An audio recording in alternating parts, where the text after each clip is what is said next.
नामाची पोवाडे अखंड जाची वाचा पडे धन्य तो एक संसारी राम नाम जो चारी समचरण सरोजम सांद्र नीलांबुदा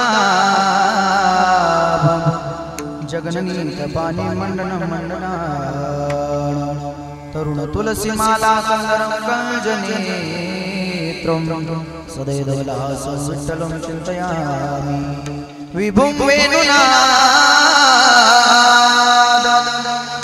चरणतं दुरन्तं स्वयं लीलया गोपवेशं ददाति गवामृतकाननं चारुहासं परब्रह्मलिङ्गं भजे पाण्डुरङ्गं पंढरीचा देवराया पंढरीचा देवराया पंढरीचा देवराया पंढरीचा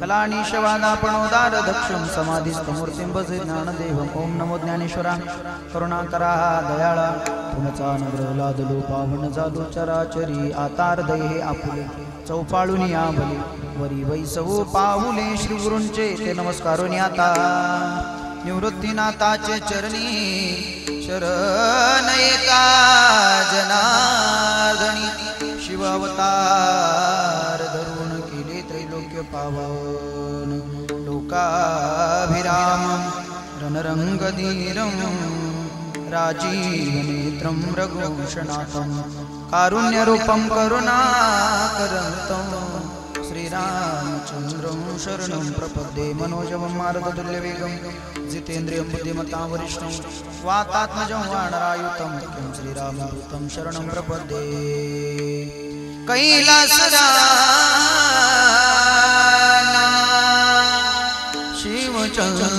शिवचन्द्रमौळी फणीन्द्रमाता मुकुटी जळाळी कारुण्य सिंधू भवदुःखहारी तुझ विन शंभो मज कोण तारी नमो सद्गुरु तुकया ज्ञानदीपा नमो सद्गुरु सच्चिदानंद रूपा नमो सद्गुरु भक्त कल्याण मूर्ति नमो सद्गुरु भास्करा पूर्ण की जया पुजिले आदरे पांडुरंगे विमानस्थ केले प्रयाण प्रसंगे तनुमानवी दिव्य रूपी जगे न त्यागितीय दिव्य लोकाचने सेवे लागी सेवक झाला सेवे लागी सेवक झाला सेवे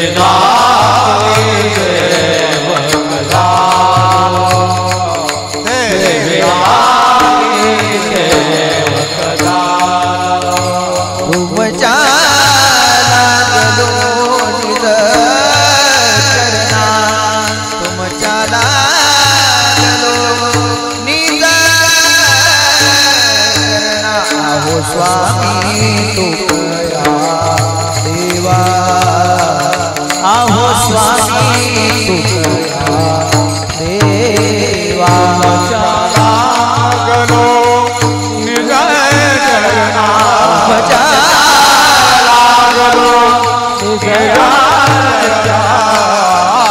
हो स्वामी तुकया देवा स्वामी तुकया देवा सेवेला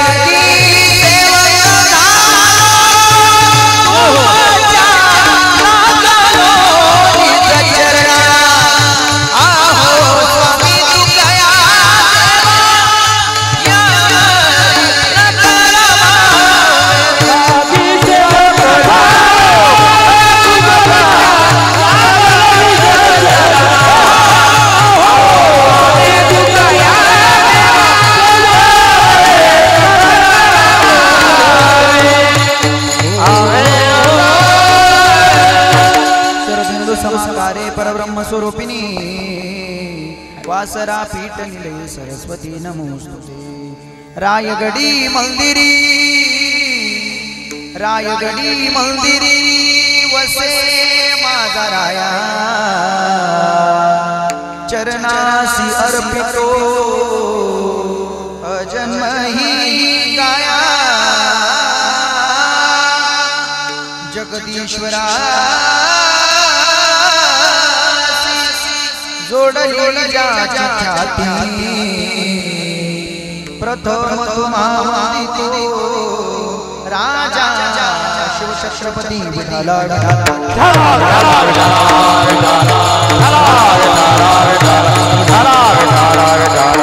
रामनामाचे पोवाडे अखंड ज्याची वाचा पडे धन्य तो एक संसारी राम नाम जो उच्चारी प्रस्तुत प्राप्त स्थळी कीर्तन रूपी सेवेकरता घेतलेला भंग महान भगवत भक्त इंद्राणीच्या काठावर उठलेलं भक्तीचं वादळ मानवतेचा माननंदातीत या भागवत संप्रदायाच्या विशाल वटवृक्षाला लागलेले आलेलं गोंडचं फळ आणि प्रगल्भ बुद्धिवंतांच्या बुद्धीलाही न उलगडलेलं कोड असे असणारे श्रीमंत श्री भगवान श्री तुकोबाराया यांचा चार चरणाचा त्या प्रभू रामचंद्राच्या नामाची महती सांगणारा अभंगाच्या सेवेकरता घेतलेला आहे विठाला विठाला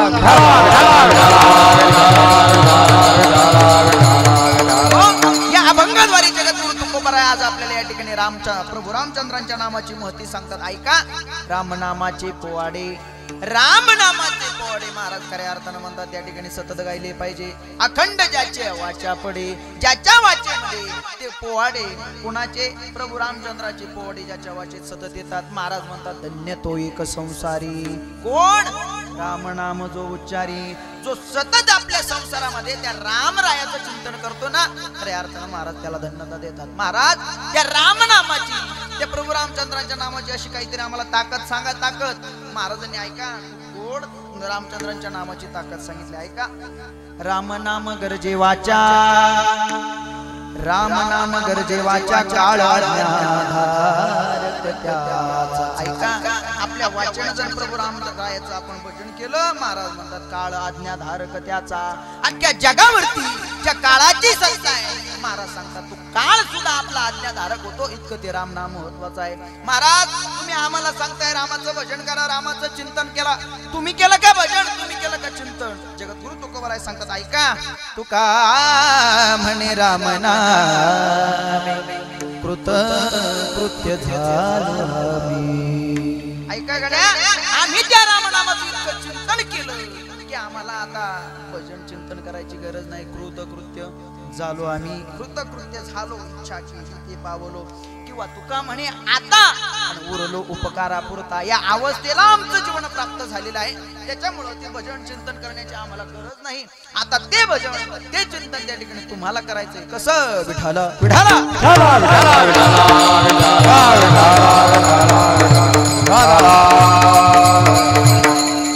अभंगाला सुरुवात करण्यापूर्वी निरूपणाला सुरुवात करण्यापूर्वी त्याचं प्रधान कर्तव्य याप्रमाणे आपण सर्व आज या ठिकाणी कशाच्या निमित्ताने या ठिकाणी जमलेलो आहोत हे सगळ्याला ज्ञात जरी असलं माहीत जरी असलं तरी वक्त्याचं प्रधान कर्तव्य आज या ठिकाणी श्री क्षेत्र करे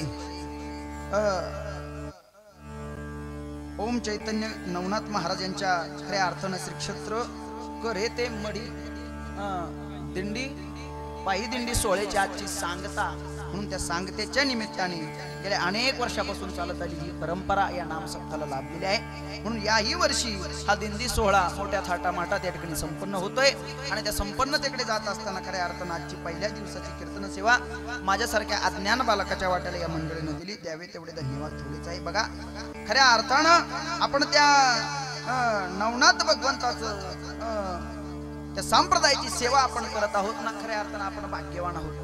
कारण ती सेवा साध्या सोप्या माणसाची नाही, कारण तिथं नियमातच काम लागतं, बरोबर की नाही. थोडा नियम तिथं चिमटा बसत असतो. म्हणून ते नियम पाळून आपण सर्व मंडळी या ठिकाणी ही गोड नियोजन आयोजन या मंडळीने केलं, द्यावे तेवढे धन्यवाद थोडेच. म्हणून त्या निमित्तानं खऱ्या अर्थानं गावचे 3 जण 3 शांताराम, मला त्यांनी सांगितलं आम्ही 3 शांताराम म्हणून खऱ्या अर्थाने ते या ठिकाणी उपस्थित, त्यांच्या माध्यमातून खऱ्या अर्थानं आमच्या गोकुळ भाऊंनी फोन केला म्हणे महाराज आमचा 24 तारखेपासून ते 31 तारखेपर्यंत सप्ताह आहे, तुमचा कोणता दिवस घालू? म्हणलं 10 सोडा कोणताही घाला. म्हणून गोकुळ भाऊंनी खऱ्या अर्थानं बघा बाबा कसं असतं, पहिलं कीर्तन म्हणजे हे फक्त पात्र वाढायचं काम, 7 दिवसाची पंगत आहे. पहिलं वाढायचं काम काय असतं बाबा? पात्र वाढायचं असतं. आपण सहज पत्रावळ्या वाढायचे का म्हणजे एखाद्या लहान पोराला. म्हणून खऱ्या अर्थानं ही पात्र वाढण्याची सेवा गोकुळ भाऊंनी माझ्यापर्यंत पोहोचवली. उद्यापासून मग या पात्रावरती तुम्हाला गुलाबजाम, बासुंदी, आम्रखंड असे गोड गोड पदार्थ उद्यापासून तुम्हाला खायला भेटणार आहे. पण पत्रावळी आपलीच राहणार. म्हणून चला गोकुळ भाऊंच्या माध्यमातून खऱ्या अर्थाने या ठिकाणी सेवेचा योग आला. भाऊंलाही वंदन करतो, प्रणाम करतो. त्याचप्रमाणे संगीत विशारद, संगीत अलंकार ज्यांनी प्रथम चाल गायली असे आमचे शांताराम महाराज असतील, त्याचप्रमाणे आमचे निवृत्ती महाराज, भगवान महाराज आणि निवृत्ती महाराज, बरोबर, महाराजांनी गोड स्वरात त्या ठिकाणी पहिल्याच दिवशीची सुरुवात श्री गणेशाच त्यांनी ठाईने केला. त्याच्यामुळे त्यांनाही वंदन करतो, प्रणाम करतो. आणि भक्तिपरायण आता प्रकाश महाराज शेळके आहेत, बाबूराव महाराज सानप आहेत, तानाजी महाराज सांगळे, सर्व मंडळी या ठिकाणी उपस्थित आहेत. आणि सर्व भजनी मंडळ आहे, आमची विनेकरी बाबा आहे, या बाजूला ही ज्येष्ठ श्रेष्ठ मंडळी या ठिकाणी उपस्थित आहेत, महाराज या ठिकाणी उपस्थित आहेत. त्याचप्रमाणे मृदंगावरती सुंदर अशी साथ करण्याकरता मृदंग अलंकार आहे भक्तिपरायण आमचे मित्र सुनील महाराज बैरागी महाराज सुद्धा या ठिकाणी उपस्थित, त्यांना करतो, प्रणाम करतो. त्याचप्रमाणे सुंदर अशी साऊंड व्यवस्था या ठिकाणी ज्यांची आहे सागर भाऊ, भाऊंलाही वंदन करतो, प्रणाम करतो. खूप गोड साऊंड पहिल्या दिवसाच्या मानाने त्यांनी खूप गोड लावलं. नाही तर पहिल्या दिवशी एखादा माईक शिट्टी मारतो, एखादं हॅविंग करतं, म्हणून त्यांनाही वंदन करतो, प्रणाम करतो. त्याचप्रमाणे तुम्ही माता माऊली या ठिकाणी उपस्थित आहे, पितृवर्ग त्या ठिकाणी उपस्थित आहे, सगळ्यांना वंदन करतो. आमचे दादा भाऊ त्यांनाही वंदन करतो, प्रणाम करतो. सगळ्यांच्या चरणावरती नतमस्तक होतो आणि माझ्या कीर्तन सेवेला सुरुवात करतो. मस्तक हे पायावरी, मस्तक हे पायावरी, मस्तक हे पायावरी, मस्तक हे पायावरी, या वारकरी संतांचा, या वारकरी संतांचा, हे वारकरी संतांचा, वारकरी संतांचा, वारकरी संतांचा,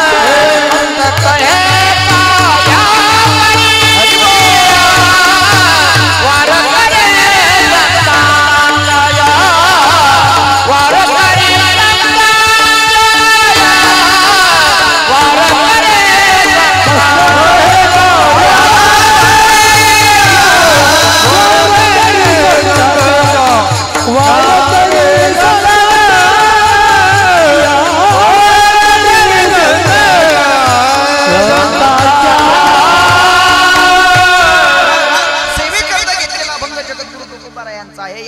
हे जगद्गुरु तुकोबाराय खऱ्या अर्थानं आज आपल्या नामाचं महत्व सांगतात. कोणाच्या नामाचं? मर्यादा पुरुषोत्तम प्रभू श्री रामचंद्राच्या नामाची महती आपल्याला आज या ठिकाणी सांगताय. खऱ्या अर्थानं वारकरी संप्रदायामध्ये काही अलिखित दंडक या ठिकाणी मोठ्या मंडळीने घालून दिलेला आहे.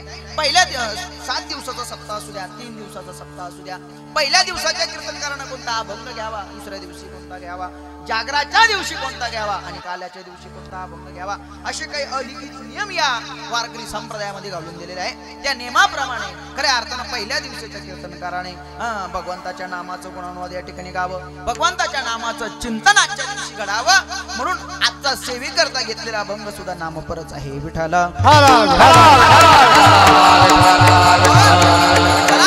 प्रभू रामचंद्राच्या नामाची थोडीशी महती आपल्याला या ठिकाणी पाहायची आहे. आपली वेळ काय जास्त राहिली नाही, लईतले 15 मिनिटं राहिली आपण.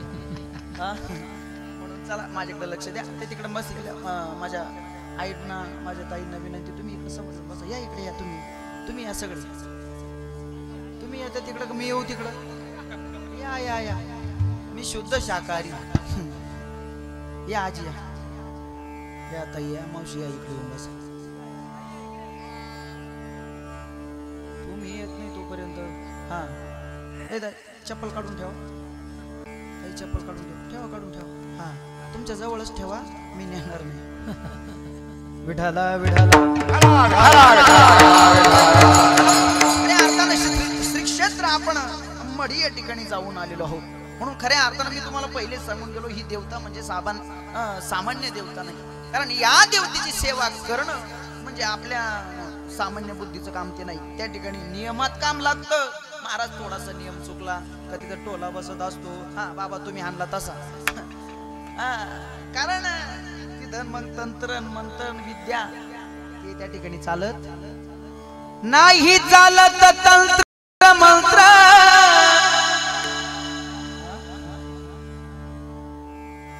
खरे शिवाचे आहे पुत्र नाही. चालत खरे शिवाचे आहे पुत्र नाही.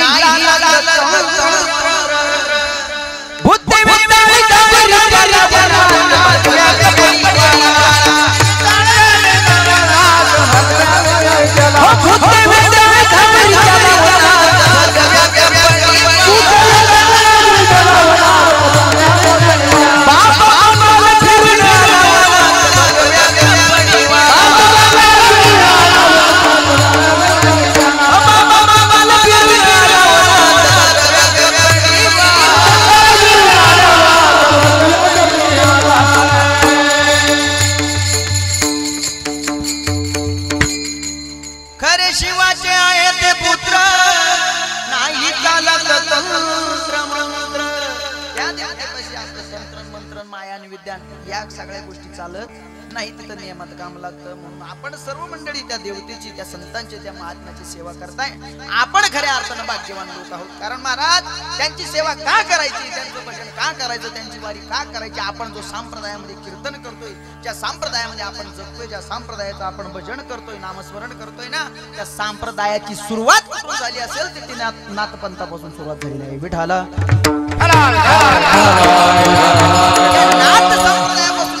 आपला वारकरी संप्रदाय सुरू झाला. ऐका, पहिले कोटेची नव्हते काही, चंद्र सूर्य तारा नाही.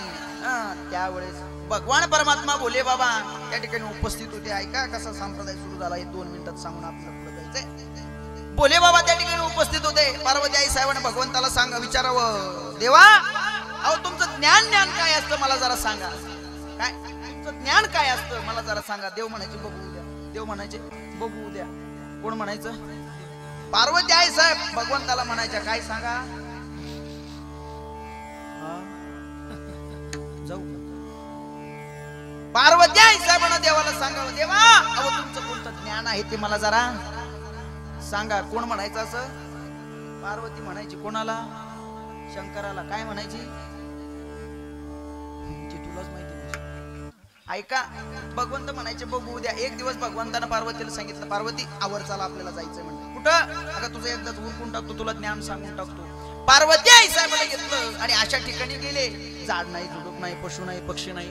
शिरसिंधूची पहिला तिरी शक्तीची कर्ण कुहरी सांगितले त्रिपुरा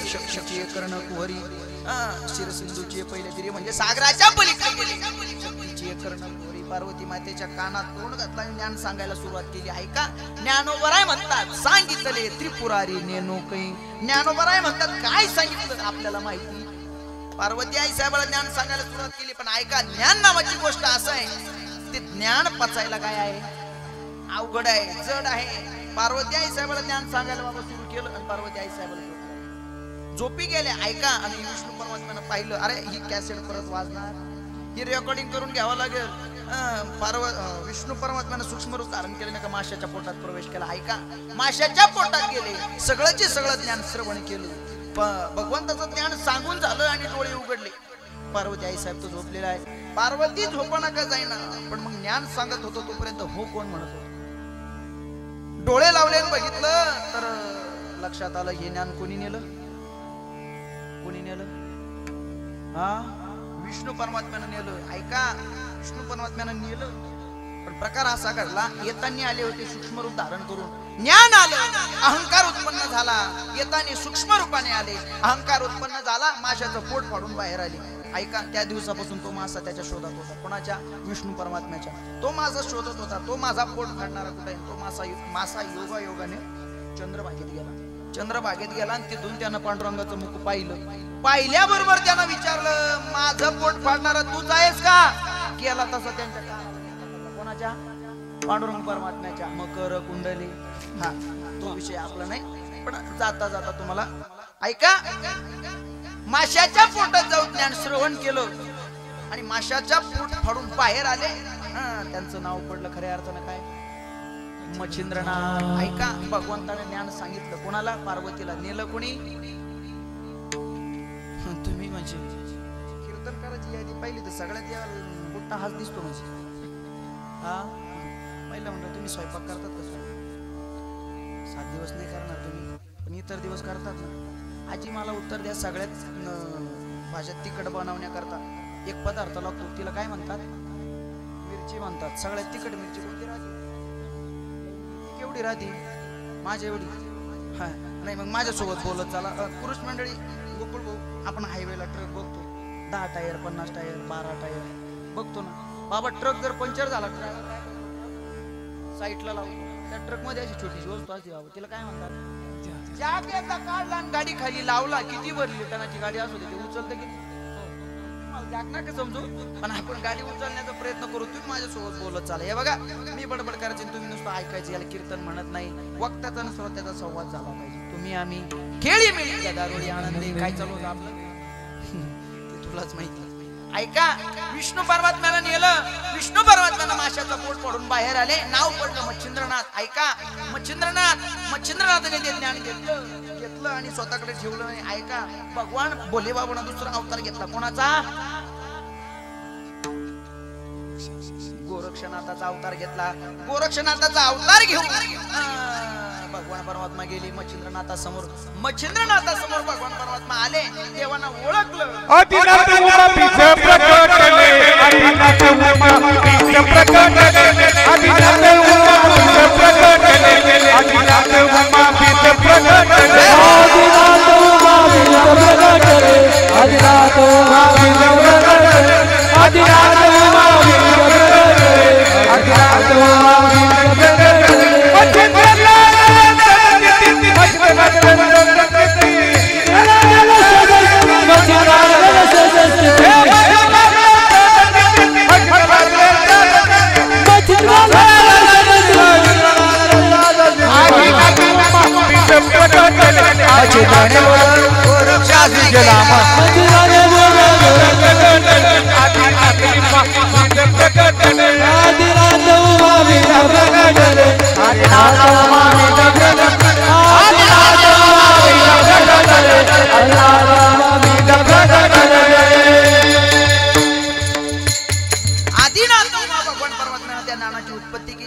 मच्छिंद्रनाथाकडे ते ज्ञान गेलं मच्छिंद्रनाथाने ते गोरक्षनाथाला दिलं गोरक्षनाथाने ते स्वतः जवळ ठेवलं नाही मच्छिंद्राने बोध गोरक्षास केला गोरक्ष वळाला गहिनी प्रती ऐका गहिनीनाथाकडे ते ज्ञान गेलं गहिनीनाथाने सुद्धा स्वतःकडे ठेवलं नाही गहिनी प्रसादी निवृत्तीनाथाकडे ते ज्ञान आलं गणपतीनाथाने विश्वमाऊली ज्ञानोबरायला ते ज्ञान दिलं आणि ज्ञानोबरायकडे ज्यावेळेस ते ज्ञान आलं, ज्ञानोबरायांनी सुद्धा स्वतः जवळ ठेवलं नाही. ऐका, एक गुरु एक शिष्य परंपरा ही त्या ठिकाणी खंडित केली आणि प्रगट गुह्य बोले विश्व ब्रह्माचे केले ते ज्ञान घेऊन ज्ञानेश्वरी असेल, हा चांगदेव 65 असेल, अमृतानुभव असेल, हरिपाठ असेल, असे अनेक ग्रंथ निर्माण करून खऱ्या अर्थाने या जगाच्या उद्धारा करतात. ज्ञानोबरायने त्या ज्ञानाची त्या ठिकाणी आपल्या पुढे ते ज्ञान मांडलं. ऐका, आणि खऱ्या अर्थानं ते ज्ञान घेऊन ज्ञान देवे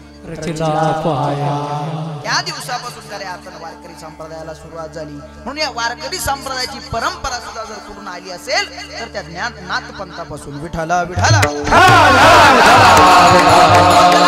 आपल्याला आज या ठिकाणी रामनामाचं चिंतन करायचं आहे. ऐका, पहिल्या दिवसाचा नियम असतो नामाचं चिंतन करावं, म्हणून आपल्याला प्रभू रामचंद्राच्या नामाचं चिंतन करायचं आहे. ऐका, किती ते नाम गोड आहे, किती ते नाम पवित्र आहे. इतकं नाम मंत्र महोदधी नावाच्या ग्रंथामध्ये गोकुळ भाऊ अनेक मंत्र आलेले आहेत, पण सगळ्यात सोपा आणि सगळ्यात सुलभ आणि सगळ्यात जास्त फलश्रुती देणारा जर कोणता मंत्र असेल तर तो आहे राम. विठाला विठाला. शास्त्रकार वर्णन करतात या राम नामाची ताकद आहे. अक्षर दोनच आहे बाबा, ताकद इतकी आहे. राम नाम जर आपण वाचन घेतलं होतं काय, रकारोच्चार मात्रे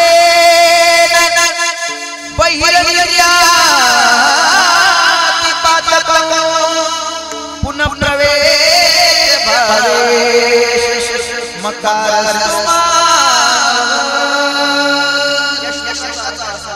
म्हटल्यावर आपलं तोंड उघडतो आणि म म्हटल्यावर तोंड बंद होतो. याचं कारण काय? ऐका, राम म्हटल्यावर आपल्या अंतःकरणामध्ये जेवढी काही पाप असतात तेवढी पाप बाहेर जातात.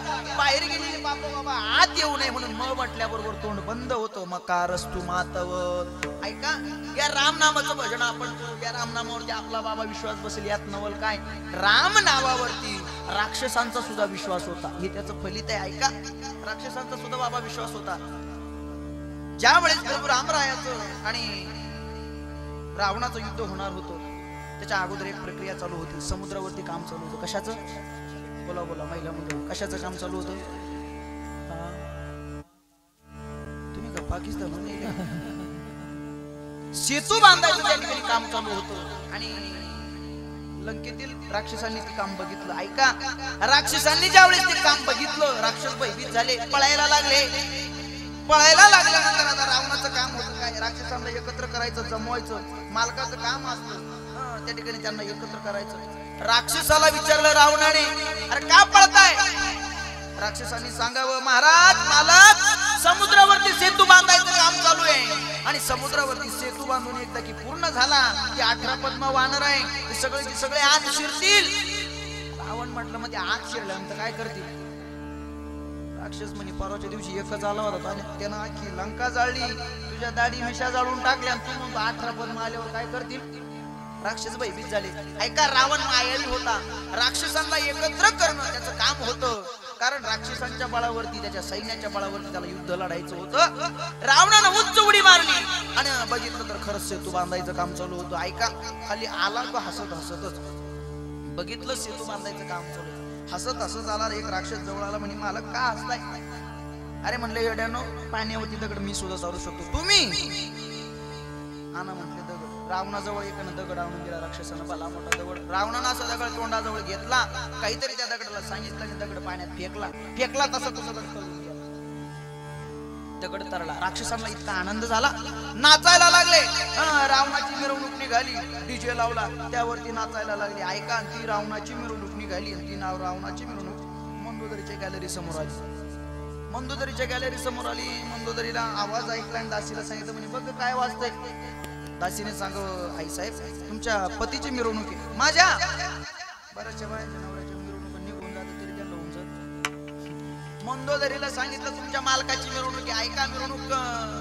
दासीला सांगितलं जा म्हटले कशा निमित्त मिरवणूक चालू विचारून ये. ती दासी गेली खाली आणि बेधुंद झालेले राक्षस, मद्यप्राशन केलेले राक्षस, एकासमोर बोलायला तयार नाही, कोणी कोणाकडे पाहायला तयार नाही. आणि ती दासी गेली त्या राक्षसांमध्ये. ते राक्षस बोलायला तयार नाही, त्यांचं फक्त एकच बजाव. दुसरं त्यांना काहीच माहिती नव्हतं. ऐका, आणि ती दासी त्या राक्षसांजवळ गेली आणि एका राक्षसाला तिने असं हलवलं. अरे मिरवणूक कशाची चालू? त्याचं तिच्याकडे लक्ष. मग तिने एक युक्ती केली. काय? अशी हाताची बाई मागं सारखं अंगठा असा मध्ये घेतला आणि त्याची मूठ तयार केली. ज्या बाईचा नवरा दारू पित असेल तिनं हा प्रयोग करावा. मूठ केली आणि त्या दारू पिलेल्या राक्षसाच्या काय केली, नाकावरती मारली. ऐका तसं ते शुद्धीवर आलं. लय अवघड असतो. एक बाई दुसऱ्या बाईक लाटणं आणायला गेली. लाटणं तुमच्या काय का हा लाटणं आहे ना, लाटणं आणायला गेली. शेजारची बाई म्हणे तुझं म्हणे मुडून गेलं. गोळ्या करून नाही म्हणे नवऱ्याला मारून रोज पिऊन येतं धिंगाणा करताय म्हणे. ती म्हणली घेऊन जाय पण लवकर आणून म्हणे. का बरं, याची वेळ झाली. त्या राक्षसाच्या नाकावरती बुक्की मारली. तसं ते शुद्धीवर आलं. बोल काय झालं. अरे ही मिरवणूक कशाची चालू आहे. आपल्या मालकानं पाण्यावरती दगड तारला त्याच्यामुळे मिरवणूक चालू आहे असं धावत पळत गेली. मंदोदरीला सांगितलं आई साहेब तुमच्या नवऱ्यानं पाण्यावरती दगड तारला म्हणून मिरवणूक चालू आहे. ऐका मिरवणूक पूर्ण झाली. रावण महालामध्ये आले.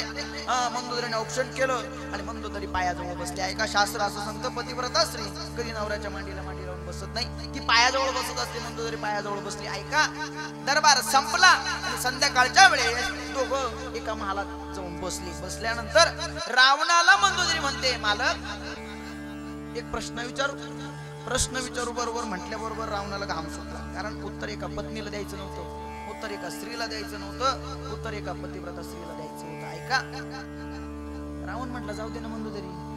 नाही म्हणे एकच प्रश्न आहे. रावण म्हटलं विचार. नाही मी प्रश्न विचारणार पण ऐका तुम्हाला उत्तर द्यावं लागेल. रावण म्हटलं जमलं तर दे. नाही म्हणे मला अगोदर वचन द्या. रावण म्हटलं देतो वचन. विचार म्हटले प्रश्न. मंदोदरी म्हणते मालक पाण्यावरती दगड तारण्याची ताकद रामामध्ये सुद्धा नाही. बाबा पाण्यावरती दगड तारण्याची ताकद रामामध्ये सुद्धा नाही. दोनच इंजिनियर असे नल आणि नील, त्यांना समुद्राची खोली माहिती. ते दोन सोडले तर पाण्यावरती दगड कोणी तारू शकत. असं असताना तुम्ही पाण्यावरती दगड तारला. रावण म्हणे जाऊ दे ना. जाऊ दे नाही म्हणे तुम्ही मला वचन दिलंय उत्तर देणार. रावण म्हटलं सांगतो पण कोणाला सांगू. मंदोदरी म्हणे कोणालाच सांगणार नाही. करायला माझी मावस बहिणी तिला जर फोन झाला तर तिला सांगाल. नाही तर तिकडं असंच असतं तू ये म्हणून तुला अख्ख्या गावाला बातमी पसरून जाते. महाराज मंदोदरीनं प्रश्न विचारला. रावणाने उत्तर दिलं. ऐका उत्तर खूप गोड आहे. रावणाने सांगितलं मंदोदरी समुद्रावरती सेतू बांधायचं काम चालू आहे. हे सेतू बांधायचं काम पाहिल्यानंतर माझी राक्षस भयभीत झाली. माझं सैन्य पळायला लागलं. त्यांना एकत्र करणं माझं काम होतं म्हणून मी युक्ती लावली. काय राक्षसाला सांगितलं मला दगड तारता येतो. त्याला दगड आणायला सांगितला. त्या दगडाला सांगितलं दगडा पाण्यावरती तारला तर ठीक, नाही तर तुला राम नामाची शपथ आहे म्हणून जसा दगड फेकला तसा तो दगड तोडून गेला. विठ्ठला राम नामावरती आपण विश्वास ठेवतो यात नवल नाही. राम नामावरती राक्षसांचा सुद्धा विश्वास होता. विठ्ठला विठ्ठला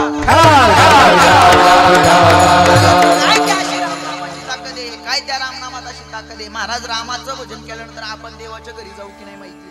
रामाचं भजन केल्यानंतर आपण देवाच्या घरी जाऊ की नाही माहिती नाही. रामाचं भजन केल्यानंतर देव आपल्या घराला येतो याची उदाहरणं आपल्या समोर कितीतरी सांगता येतील. ऐका पुराणामध्ये कितीतरी उदाहरणं आपल्या डोळ्यासमोर आहे. बाबा पिल्ल कुळात जन्माला आलेली कन्या होती. उपवर झाली. बापाने लग्न ठरवलं. लग्नाच्या वेळेस 100 बोकड्यांची दावण दारासमोर बांधली. ऐका काय नाव होतं तिचं, शबरी माता. आपल्या बापाला विचारलं बाबा लग्न आहे माझं उद्या, तुम्ही ही बोकड्यांची दावण दारातोंडी कशाला बांधली. शबरीला सांगितलं शबरी बिल्ल कुळात आपला जन्म झालेला आहे. उद्या राजे रजवाडे मोठमोठाले मंडळी त्या ठिकाणी येणार आणि या बोकड्यांची मेजवानी त्यांना द्यायची. शबरी मातेने विचार केला माझ्या एकटीच्या सुखासाठी जर 100 निष्पाप प्राण्यांचा बळी जात असेल माझ्या एकटीचं सुख त्यागलेलं चांगलं. ऐका त्या दिवशी निर्णय घेतला. अरण्यात गेली. अरण्यात गेल्यानंतर ऐका मातंग ऋषींचा आश्रम लागला. त्या आश्रमामध्ये गेल्यानंतर चातुर्मास चालू होता ऋषींचा. शबरी मातेनं नियम केला. ऐका रात्री खाली दिवसभर झाडावरती चढून बसायचं, रात्री खाली उतरायचं, आश्रम स्वच्छ करायचा, सडा संवर्धन करायचं, रांगोळी काढायची आणि वरती जाऊन बसायचं. असं शबरी मातेचा दिनक्रम चालू झाला.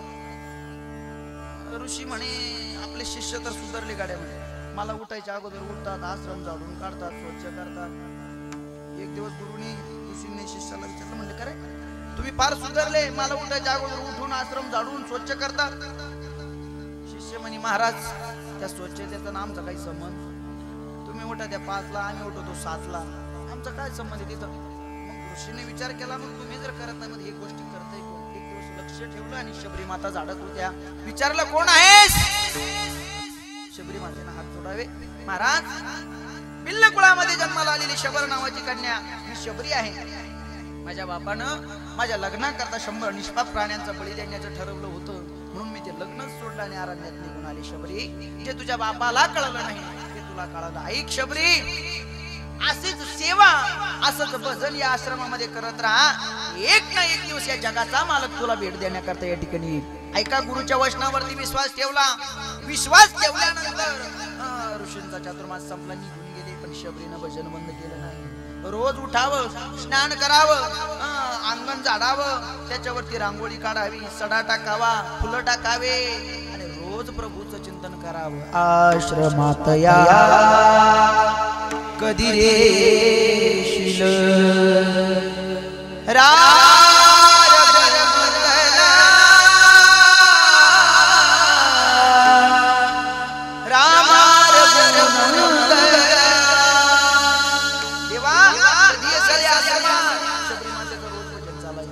राम आएंगे आएंगे राम आएंगे, राम आएंगे आएंगे राम आएंगे, मेरे झोपड़ी के बाग खुल जाएंगे.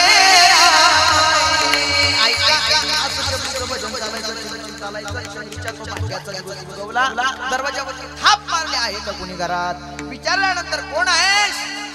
दशरथ पुत्र प्रभू रामचंद्र. अशी ज्यावेळेस ओळख दिली, ऐका शबरी मातेचे डोळे डबडबले. देवा, अहो माझं बालपण गेलं, माझं तारुण्य पण संपलं, म्हातारपणही आता थोडक्यात आलं. देवा, अजूनही देवाची भेट होत नव्हती. आपलं कसं आहे, आपल्याला सगळी माळ घातली की संध्याकाळी देव भेटावं वाटत, तो जसा आपला गडी. शबरी मातेनं बालपण खर्च केलं बाबा, शबरी मातेनं तारुण्य पण खर्च केलं, शबरी मातेनं म्हातारपण सुद्धा खर्च केलं. 3च पण असतात, बरोबर की नाही?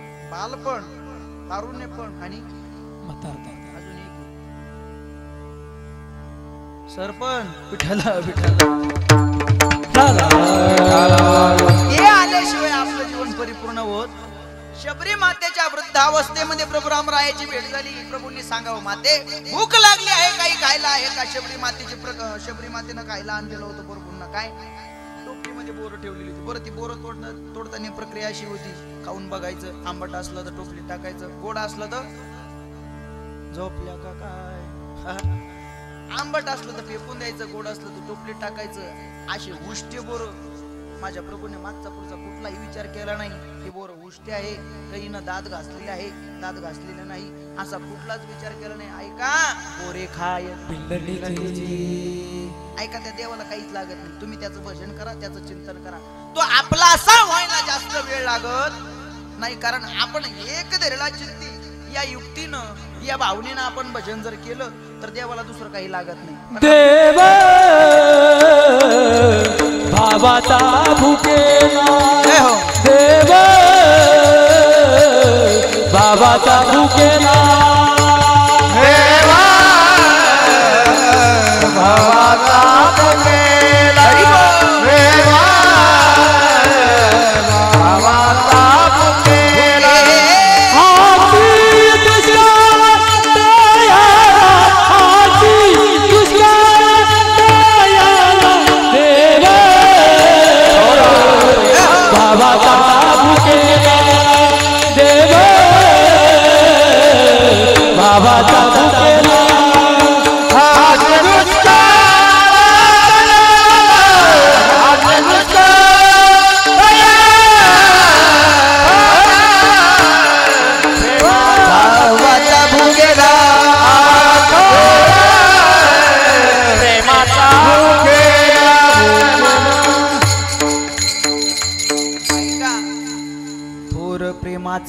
भुकेला आची दुष्काळ तयाला. त्या देवाला दुष्काळी कशाचा? प्रेमाचा दुष्काळ आहे. ऐका, त्याला प्रेम दिलं, भाव दिलं की त्याला दुसरं काही लागत नाही. आपल्याकडे किती पैसा आहे, आपल्याकडे किती प्रॉपर्टी आहे, याच्याशी त्याला घेणं नाही. ऐका, भगवान परमात्मा त्या ठिकाणी हस्तिनापुरामध्ये मीटिंग चाललेली होती. कशाची मीटिंग? हस्तिनापुराचं राज्य कोणाला द्यायचं, ही मीटिंग त्या ठिकाणी सुरू होती. ती मीटिंग सुरू असताना दुर्योधन म्हटला, ऐका, हस्तिनापुराचं राज्य सुईच्या टोकावर मावेल इतकं सुद्धा देणार नाही. कोणाला? पांडवांना ऐका त्यावेळेस मीटिंग संपली आणि दुर्योधन म्हटलं ऐका जाऊ द्या ते राज्याचं सोडा पण पंचपक्वान्नाचं जेवण या ठिकाणी केलेलं आहे जेवून जा देव म्हणाले तुझ्या घरचं जेवण अरे तुझ्या घरचं जेवण केल्यापेक्षा त्या संतांच्या साधूच्या संगतीत राहून आमचा उपवास घडलेला असंच महाराज त्या ठिकाणी एक वेळेस संतांच्या संगतीत जाऊन आपल्याला उपवास घडला तर चालेल पण दुर्जनाचा एक गोड घास सुद्धा खाऊ दुर्जनाचा गोड घास खाऊ नये संताची संगती करावा उपवास दुर्जनाचा गोड घास खाऊ नये ऐका देवानं त्याचं अन्न त्यागलं विदुर काकांना सांगितलं विदुर काका चला कुठं आपल्याला जायचं म्हटलं कुठं जायचं उद्धवजीला सांगितलं चला रथ घ्या चला कुठं उद्धवजी चल विदुरा घर जावे चला म्हटले आपल्याला विदुर काकांच्या घरी जाऊ विदुर काका म्हणले जेवण आपण तुमच्या इथे गेल्यानंतर करू ऐका पंचपक्वान्नाचं ताट त्यागलं आणि विदुर काकांच्या घरी जाऊन काय खाल्लं दुर्योधन का मेवा त्यागो दुर्योधन का मेवा त्यागो पाई दूर सरी सबसे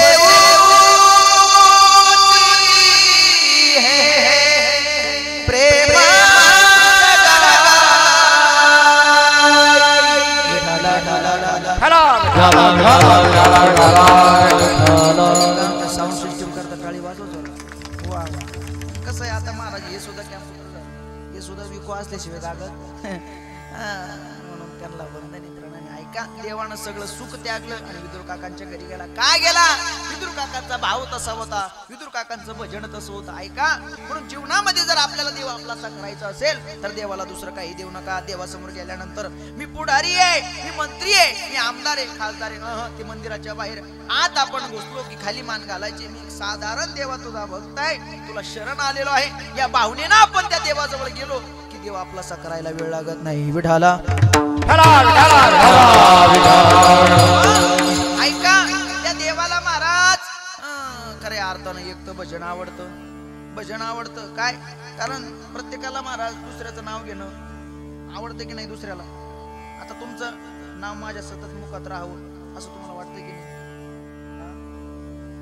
तुम्हाला नसेल वाटत पण आजचे दिवस हा प्रत्येकाला वाटतं आपलं नाव दुसऱ्याच्या सतत मुखात राहावं आपण सतत चर्चेत राहावं असं प्रत्येकाला वाटतं देवाला सुद्धा वाटतं माझं नाव या भूतलावरती जन्माला आलेल्या प्रत्येक जीवानं माझं नामस्मरण करावं चिंतन करावं देवाला सुद्धा वाटतं ऐका त्या देवाला आपण जेवढं भजन करू ते तेवढं देवाला आवडत असतं कारण का देवानं आपल्याला या ठिकाणी जन्माला घातलं आणि जन्माला घालत असताना आपली एक प्रक्रिया आहे काय देवाने आपल्याला या ठिकाणी जन्माला घातलं देवी दिला देह गोमटा झाला पाटा का देवाचं चिंतन करायचं का देवाचं भजन करायचं ऐका त्या देवाचा आपल्यावरती उपकार आहे काय उपकार आहे जेने हा जीव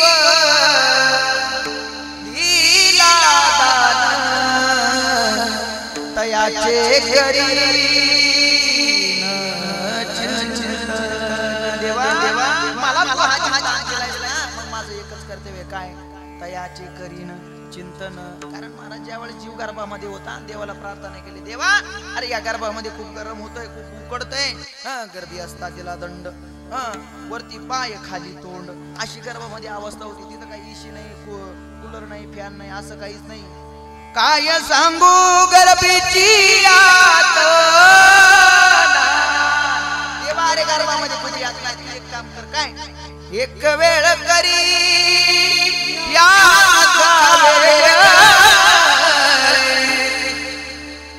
एक वेळ याद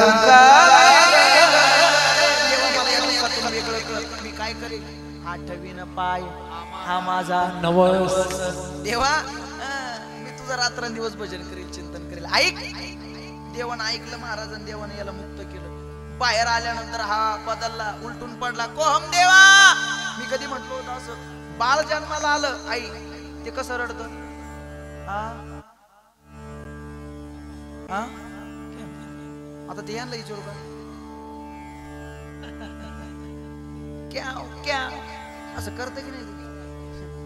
मी कधी म्हणलो होतो देवा, केव्हा म्हणलो होतं असं? ऐका, परिणामी जीवाला दुःख. अहो साधा आपण बांधावरच्या म्हसोबाला जर नवस केला बाबा, पण त्यात म्हसोबाचा नवस जर पूर्ण झाला नाही, एखादं पिसकं सुटल, एखाद्याचं तंगडच मोडल, घरात सतत बाण, त्या म्हसोबाचा नवस जर पूर्ण झाला नाही महाराज, तरी एवढं दुःख आहे.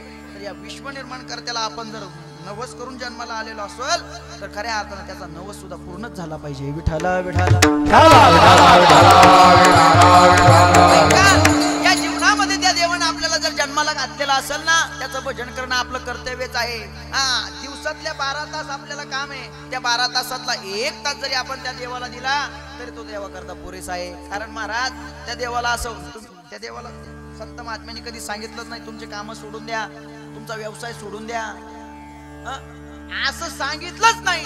महाराज म्हटले तुम्ही काम करा. कामामध्ये काम, कामामध्ये काम,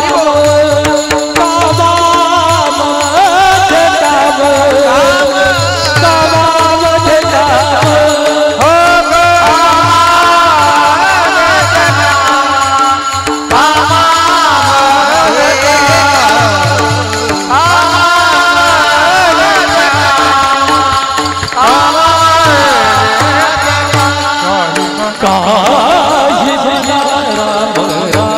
राम, कामामध्ये काम, कामामध्ये काम, कामामध्ये काम, काही मला राम राम, राम राम, कामामध्ये का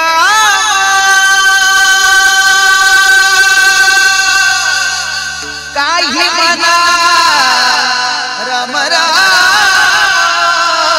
ऐका ऐका, तुमचं काम करा, पण तुमच्या कामात आमचं एक काम करा. काही म्हणा राम राम, जाईल भवश्रम, सुख होईल दुःखाची. ऐका, तुम्ही काम करा, भजन करा, चिंतन करा. महिला मंडळ तुम्ही दिवस उगल्यापासून तर दिवस मावळेपर्यंत काम करतात ना. प्रत्येकाला काम असतं ना. आता उन्हाळ्यात नाही तुम्हाला काम, पण काही का होईना, घरात का होईना तुम्हाला काम असतात. ऐका, तुमच्या हाताला काम आहे, तुमच्या पायाला काम आहे, तुमच्या डोळ्याला काम आहे, तुमच्या तोंडाला काय काम आहे? बाई स्वयंपाकाला बसली, नवरा जर घरी येईल नसला, याला मुडदान अजून आला नाही, सकाळचा गेला, असं चिंतन करून, असं भजन करून जर स्वयंपाक बनवला, ते आल्यानंतर काहीच पाहत नाही, पहिली लाद घालतो. अरे जैसा खावे अन्न वैसा होय मन. जसं अन्न खाल्लं तशी माणसात वृत्ती निर्माण होत असते. म्हणून भजन करून जर आपण अन्न बनवलं, ते अन्न सुद्धा सात्विक होत असतं. ऐका, म्हणून पूर्वीच्या काळात बाबा शेती करणारी जुनी मंडळी या ठिकाणी बसलेली. आता जुनी म्हणल्यापेक्षा तुमच्या सगळ्यात जुना इथं मीची, कारण जुन्या काळात फेटी होती. आता इथं बसल्या बाई, कोणाला फेट आहे? आमच्या काळात बैलाची शेती, त्या काळात लोकांना काम असायची. ती बैलाची शेती करत असताना एकदा माणसानं आऊत धरलं बाबा, आऊत धरलं की त्या आवतावरती त्यांची गाणी असायची, त्यांचं भजन असायचं, त्यांचं चिंतन असायचं. चल रे सरजा, चल रे रा, बिगी बिगी डवला,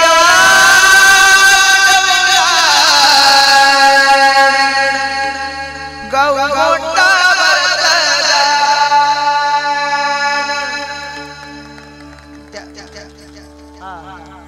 मी वाजवली. विठ्ठल की म्हाताऱ्या माणसांचं ते गाणे चालू व्हायचे, अभंग चालू व्हायचे. आता ते आवतही राहिले नाही, ते बैल सुद्धा राहिले. म्हणून आपण कितीही काम करत असतो, महाराज म्हणतात तुमच्या कामात आमचं काम करा. काय? अरे कारण जन्मच त्याच्याकरता झालेला आहे ना, म्हणून ते आपण केलंच पाहिजे. महाराज या जीवनामध्ये आल्यानंतर बघा, आमचे कबीरदास महाराज सांगतात भजन किती महत्वाचं आहे. ऐका, एखादा पक्षी असतो पंखाशिवाय अधुरा आहे, एखादा हत्ती असतो दाताशिवाय अधुरा आहे, एखादी स्त्री असते पतीशिवाय अधुरी आहेत, तसा मनुष्य भजनाशिवाय अधुरा आहे. विठाला विठाला. कबीरदास महाराज खूप गोड वर्णन करतात. पलची पंख बिना हस्ती दंड बिना नारी पुरुष बिना ऐसा मनुष्य हरिना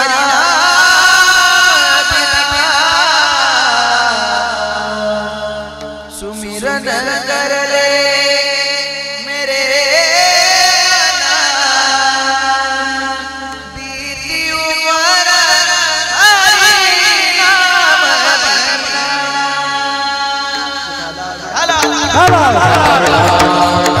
या जीवनामध्ये नामस्मरण तितकंच महत्वाचं आहे. कारण महाराज या जीवात जन्माला आल्यानंतर प्रत्येकाजवळ पैसा आहे, प्रॉपर्टी आहे, धन आहे, संपत्ती आहे, बँक बॅलन्स आहे, सगळं असतं. पण माणूस मंदिरात गेला की देवाला हात जोडतो. देवा सगळं आहे जीवनामध्ये, फक्त एका गोष्टीची कमी. कशाची? त्याला नाकाचा शेंबूड सुद्धा पुसता येत नाही. ते सुद्धा मंदिरात गेल्यानंतर देवाला हात जोडतं. देव बाप्पा मला काय ठेव? सुखाचं ठेव. प्रत्येकाला सुख अपेक्षित आहे. महाराज म्हणतात ऐका, प्रत्येकाला जर सुख अपेक्षित असेल तर ते सुख शोधण्याचं वर्म आपलं चुकलंय. काय आपण त्या संसारामध्ये सुख शोधतोय ना, त्या संसारामध्ये ते सुख नाहीच आहे. संसार दुःख मूळ चौकडे लिंग. ऐका, त्या संसारामध्ये आपण सुख शोधत असताना संत महात्म्यांनी बघितलं, अरे ज्या संसारामध्ये सुख शोधतोय ते तर सुख नाहीच. म्हणून संत महात्म्यांनी आपल्याला उपदेश केला, ऐक रे द्या, ऐका, तुम्हाला जर सुख प्राप्त करून घ्यायचं असेल ना, तुम्ही एक काम करा. काय? आपुला तो एक देव करून घ्यावा, तेने विन जीवा सुख नोहे. पण आपलं कसं आहे, आपला वार बदलला का आपण देव. आज कोण वार आहे? सोमवार उगवला, महादेवाचं भजन, महादेवाची भक्ती, महादेवाला बेलाचे पान, महादेवाला तांब्याभर पाणी. ऐका, गेले महादेवाच्या मंदिरात, भस्म कपाळाला. त्या दिवशी फक्त महादेवाचंच. बोले बाबा तेरी क्या बात है,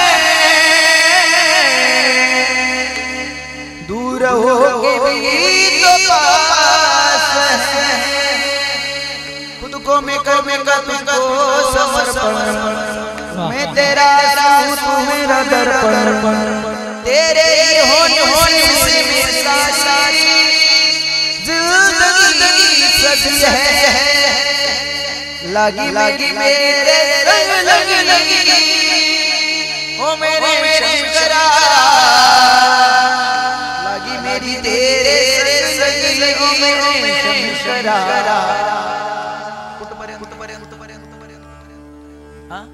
सोमवार संपेपर्यंत. सोमवार संपला, बाबा महादेव संपला, मंगळवार उगवला, अनादी अंबिका भगवती.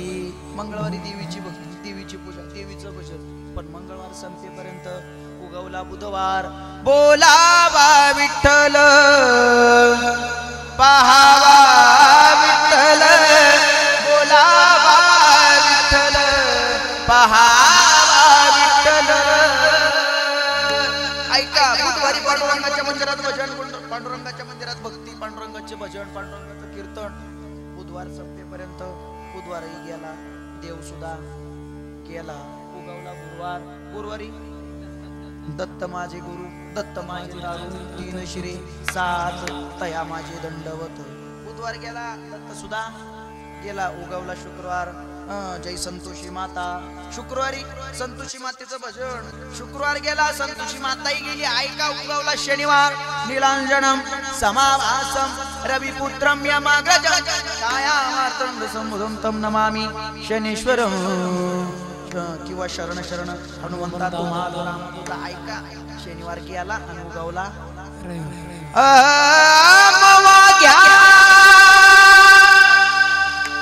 स्वहमवा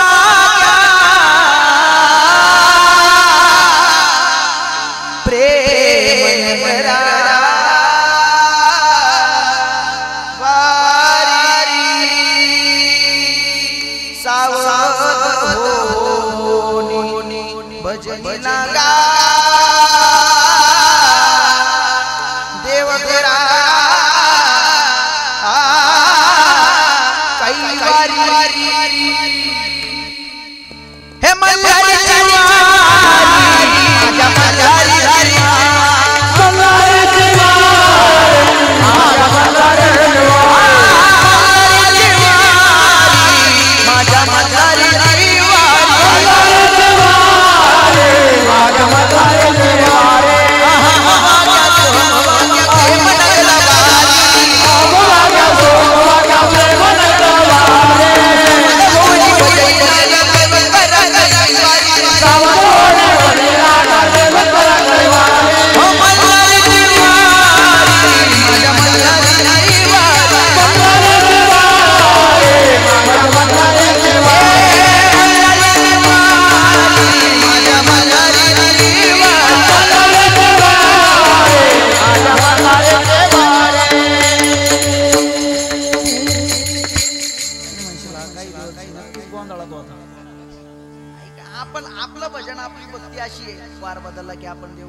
अशी भजन करून अशी भक्ती करून उपयोग नाही. मग तुम्हाला कोणता तरी एक देव आपलासा करावा लागेल. महाराज कोणता एक देव आपलासा करू? महाराजांनी सांगितलं ऐका, सगळे देव सारखेच आहे. आपले सगळे देव अंश तोच आहे. कारण प्रत्येक भक्ता करता देवानं वेगळा अवतार प्रत्येक देवाला घ्यावा लागला. ऐका भक्ता करता म्हणून तुम्ही कोणाचंही भजन करा, कोणाचीही भक्ती करा, फक्त कोणता तरी एक देव आपलासा करा. मग महाराज आम्ही जर रामाचं भजन केलं, आम्ही जर रामाची भक्ती केली, खऱ्या अर्थानं आम्हाला ती धन्यता प्राप्त होईल का? महाराज म्हणतात ऐका, ज्या संसारामध्ये तुम्ही सुख शोधण्याचा प्रयत्न करतायत ना, त्या संसारामध्ये राहून जर तुम्ही भजन केलं, कुणाचं? रामाचं. महाराज म्हणतात त्या संसारामध्ये राहून जर तुम्ही भजन केलं, त्या संसारामध्ये सुद्धा तुम्हाला धन्यता प्राप्त होईल. अभंगाचं दुसरं चरण. धन्य तो एक संसार, धन्य तो एक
पेटी जुनी पण वाजायला कडक.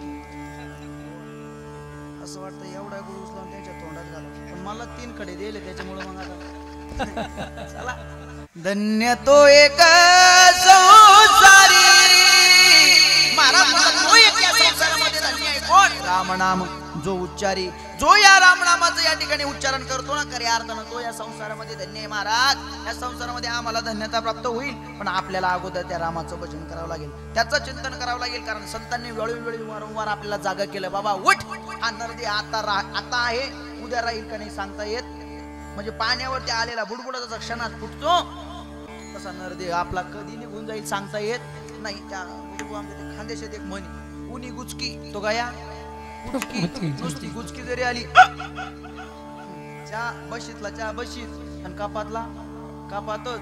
हे बघा, का देवाचं चिंतन करायचं, का भजन करायचं? ज्यानं आपल्याला दान दिलंय ना, घेऊन जाणं सुद्धा त्याच्याच हातात आहे. महाराज संध्याकाळी जेवण करून आतुरणावरती पडायचं आपल्या हातात आहे. झोप किती वाजता लागावी हे सुद्धा त्याच्या हातात. झोप लागली सकाळी उठवायचं की नाही हे सुद्धा.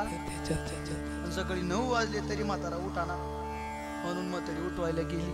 म्हातारीनं जसा धक्का दिला, म्हातारा तसाच कानी.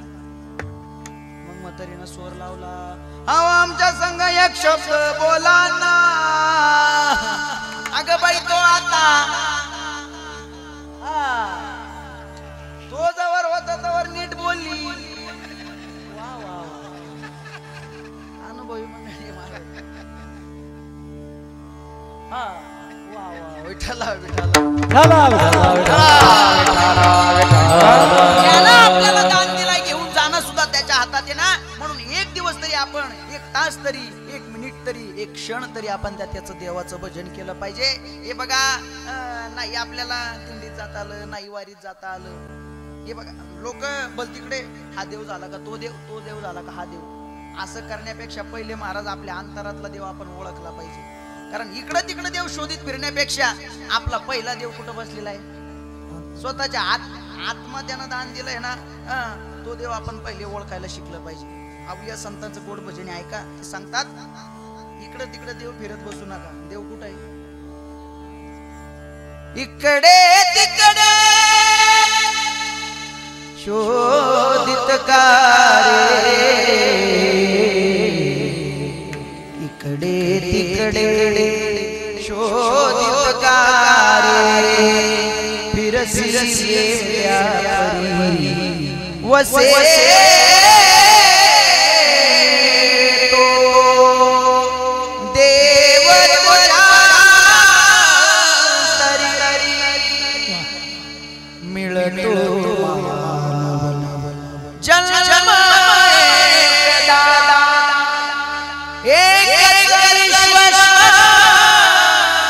असे सर्वथा या विश्वाचा तो निर्माता ध्यानी त्याला वसे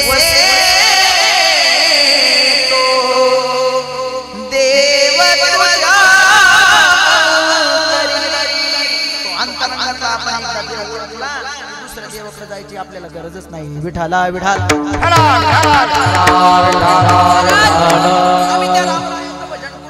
आम्ही त्या रामरायाचं चिंतन करू, नामस्मरण करू. ऐका, पण त्या राम नामाचं भजनाची ताकद, चिंतनाची ताकद, अशी काहीतरी वेगळी ताकद सांगा. तुकोबराय सांगतात, ऐका, अख्ख्या जगावरती ज्या काळाची सत्ता आहे ना, तो काळ घाबरतो कोणाला? राम नाम गरजे वाचा, काळ आज्ञा दारक त्याचा. ऐका, रामनामाचं भजन केल्यानंतर काळाला सुद्धा घाम फुटतो, काळ सुद्धा आपली आज्ञा धारण करतो. असं रामनाम आहे. ऐका, संपली आपली वेळ. अगदी 5 मिनिटात आपल्याला थांबायचंय. 1-2 मिनिटात तुम्हाला रामनामाचं भजन केल्यानंतर कसा काळ घाबरतो त्याचं एक रामायणातलं छोटस उदाहरण सांगतो ना आपण आपल्या शिवेला पूर्ण रमदेव. ऐका, रामनामाचं भजन केल्यानंतर राम जरी आपल्याला मारायला आला बाबा, राम नामाचं भजन केल्यानंतर राम जरी आपल्याला मारायला आला तरी मारू शकत नाही. ज्या वेळेस सभा भरलेली होती, सभेमध्ये रामप्रभू बसलेले होते, प्रभूंचे गुरु होते कोण? वशिष्ठ बसलेले होते सभेमध्ये. सभेत चर्चा निघाली, राम श्रेष्ठ का रामाचं नाम श्रेष्ठ? सगळे म्हणायचे राम श्रेष्ठ. नारद मुनी एकटे होते, नाही नाही रामाचं नाम श्रेष्ठ. नारद मुनी सिद्ध करून दाखवा. उद्या सिद्ध करून दाखवतो म्हटले. हनुमंताची गाठ घेतली नारद मुनींनी. हनुमंताला सांगितलं, हनुमंता एक काम करायचं, काय? उद्या सभेत गेल्यानंतर सगळ्यांना नमस्कार करायचा, वशिष्ठांना सोडून द्यायचं, बाकीच्या सगळ्यांना नमस्कार करायचा. हनुमंतानं तेच केलं, सगळ्यांना नमस्कार केला, वशिष्ठांना सोडून दिलं, त्यांच्याकडे पाहिलं सुद्धा नाही. आता एवढ्यावरती झालं होतं. नारद मुनी परत वशिष्ठांकडे, वशिष्ठ तुम्ही देवाचे गुरु आणि तो हनुमंत वानर सगळ्यांना नमस्कार करतो, तुमच्याकडे पाहत सुद्धा नाही. हा, चिडले महाराज वशिष्ठ. कोणामुळं? हा, नारद त्यालाच म्हणतात ज्याचा सल्ला कधीच होत नाही, रद त्याला म्हणतात. हवा एकच होता. हा, ज्याला कळलं त्याला धन्यवाद, नाही कळलं त्यांना जेवायला बसा. विठाला ऐका, नारद मुनींनी सांगितलं, वशिष्ठ चिडले. वशिष्ठ रामप्रभूंना सांगतात, रामा 1 मिनिट सुद्धा तुझ्या सभेमध्ये थांबणार नाही. का थांबणार नाही? अरे तुझा तो सेवक हनुमंत सगळ्यांना नमस्कार करतो, माझ्याकडे पाहत सुद्धा नाही, माझा अपमान केला. प्रभूंनी सांगावं, काय शिक्षा देऊ त्याला? वशिष्ठांनी सांगितलं, त्याला देहदंडाची शिक्षा द्यावी लागेल.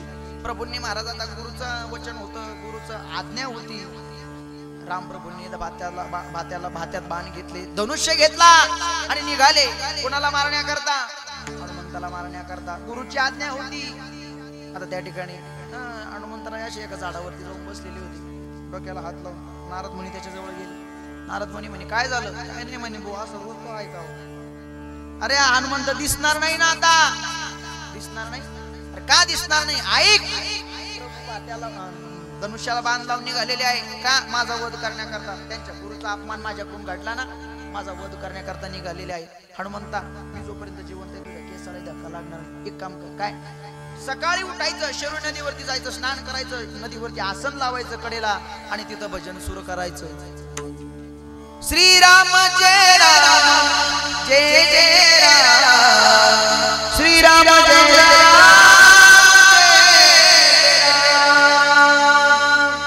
श्रीराम जय राम जय राम, अवधपुरी के राजा. हनुमंताने सांगितलं भजन, नारद मुनींनी सांगितलं भजन करायचं. हनुमंताने तेच केलं. शर्वी नदीच्या काठावरती गेले, आसन लावलं, भजन सुरू केलं. ऐका, कुठे तो हनुमंत?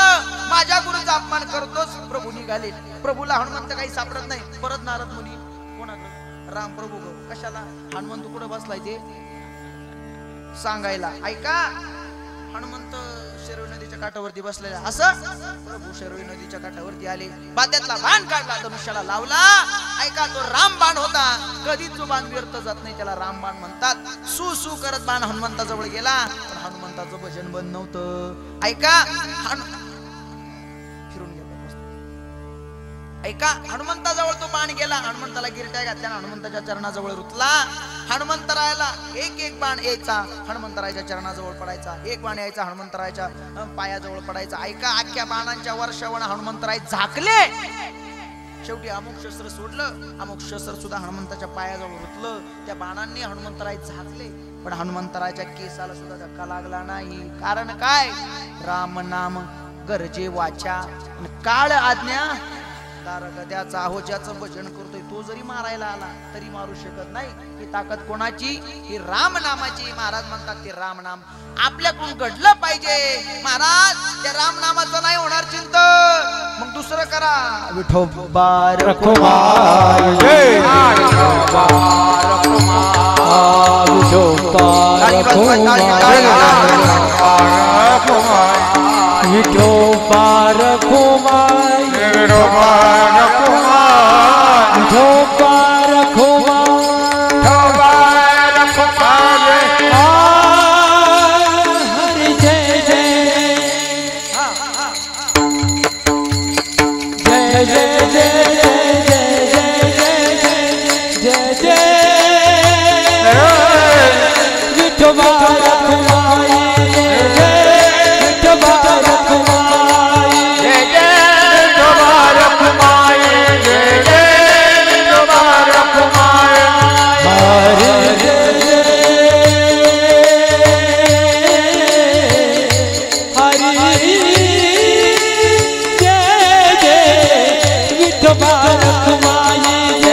रामनामाचे पोवाडे अखंड जाची वाचा पडे धन्य तो एक संसारी राम नाम जो उच्चारी महाराज या संसारामध्ये खऱ्या अर्थानं आपल्याला धन्यता प्राप्त करून घ्यायची असेल अगोदर आपल्याला प्रभूचं चिंतन करावं लागेल त्या देवाचं आपल्याला भजन करावं लागेल त्या देवाचं की एकदा आपल्याकडून भजन झालं या दुःखरूपी संसारामध्ये खऱ्या अर्थानं सुखाच्या वाटा आपल्याला दिसायला लागतात महाराज त्या देवाचं भजन त्या देवाचं चिंतन आमच्या जीवनात का आवश्यक आहे कारण त्याचा उपकार आहे आपल्याला हा नरदेह अनमोल किमतीचा त्या देवानं दान दिला दान काही आपलं मोल घेतलं नाही म्हणून त्याचं भजन करणं आपलं अनिवार्य आहे म्हणून चला धावत्या वेगात अभंगाच्या 2 चरणाचा भावार्थ तुमच्या समोर मांडण्याचा प्रयत्न केला आपली वेळ या ठिकाणी संपलेली आहे आणि वेळेत आटोपलं पाहिजे कारण दुसऱ्याच्या वेळेत अतिक्रमण केलं की तिथे वाढवा होत असतो त्या मालेगावजवळ कीर्तनाला गेलो गोकुळ भाऊ असंच कीर्तन 7ला म्हणजे 7ला सुरू झालं पण आमचं फक्त 9 वाजता संपायचं तर आम्ही 9:15ला संपवलं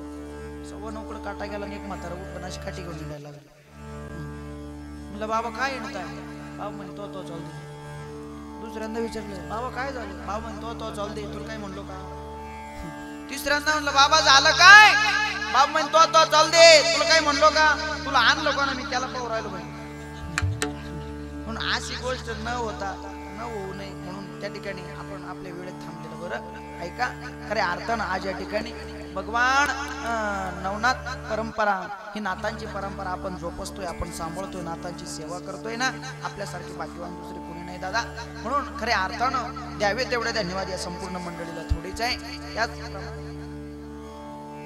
खऱ्या अर्थानं आजचं दातृत्व, आजची महाप्रसादाची पंगत, आजची कीर्तन सेवा ज्यांनी घेतलेली आहे ते हरिभक्तीपरायण गणेश हिरालाल कोकाटे सिन्नर, सचिन एकनाथ गुडगे सिन्नर, त्याचप्रमाणे महाप्रसाद त्यांचा आहे ते भाऊसाहेब त्र्यंबक सानप आणि श्री दिनेश परसराम सानप. एकदा या मंडळी करता जोरदार टाळी वाजवा आजवा डोळात, कारण या नाथांच्या चरणाशी त्यांनी जे काही दान दिलंय ना याच्या 4 त्यांच्या संसारामध्ये कुठेही भेटून जाईल, यात काही शंका नाही. म्हणून चला आपली कीर्तन सेवा, आपली वेळ या ठिकाणी संपलेली. एकदा वारकरी संप्रदायाच्या नियमाप्रमाणे सकल संतांचं आपण भजन घेऊ आणि याच ठिकाणी कीर्तन सेवेला एकदा मोठ्या प्रमाणात हात करा. मी तुम्हाला काही ताण दिला टाळी वाजवा काहीच म्हणतो माझं एक हाताला निवृत्ती ज्ञानदेव सोपान एकनाथ नामदेव तुकार,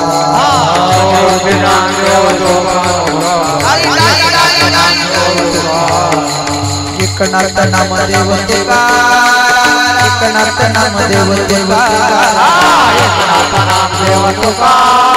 एकनाथ नामदेव तुकार, एकनाथ नामदेव तुकार,